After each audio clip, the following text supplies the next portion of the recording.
das bringen wir jetzt auch auf den Platz. আর্জেন্টিনার বিপক্ষে মাঠে নামার আগেই আর্জেন্টিনাকে রীতিমতো অপমান করে একই বললেন অস্ট্রিয়ার অধিনায়ক সেটফুনপ্রোস, যা মুহূর্তেই ভাইরাল।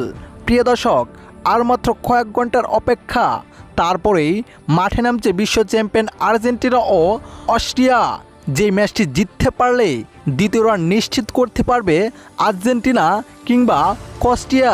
এইদিকে আর্জেন্টিনার বিপক্ষে মাঠে নামার আগে অস্ট্রিয়ার অধিনায়ক সেটফুনপ্রোস বলেন, আর্জেন্টিনাকে 2 গোলে হারিয়ে বিশ্বকে নাড়িয়ে দেব, তাদেরকে হারিয়ে বিশ্ব রেকর্ড করব আমরা।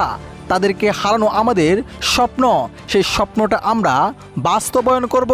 তবে মেসি আমার পছন্দের প্লেয়ার, তাদেরকে হারিয়ে বিশ্বকাপের দ্বিতীয় রাউন্ড নিশ্চিত করব প্রথমবারের মতো। তো প্রিয় দর্শক, আর্জেন্টিনাকে আজকের ম্যাচটি জিততে পারবে অস্ট্রিয়ার বিপক্ষে, নাকি অস্ট্রিয়া ম্যাচটি জিতে নেবে? কি মনে হয় আপনার কাছে? অবশ্যই আপনার মতামতটি আমাদের কমেন্ট বক্সে জানাতে ভুলবেন না। ধন্যবাদ।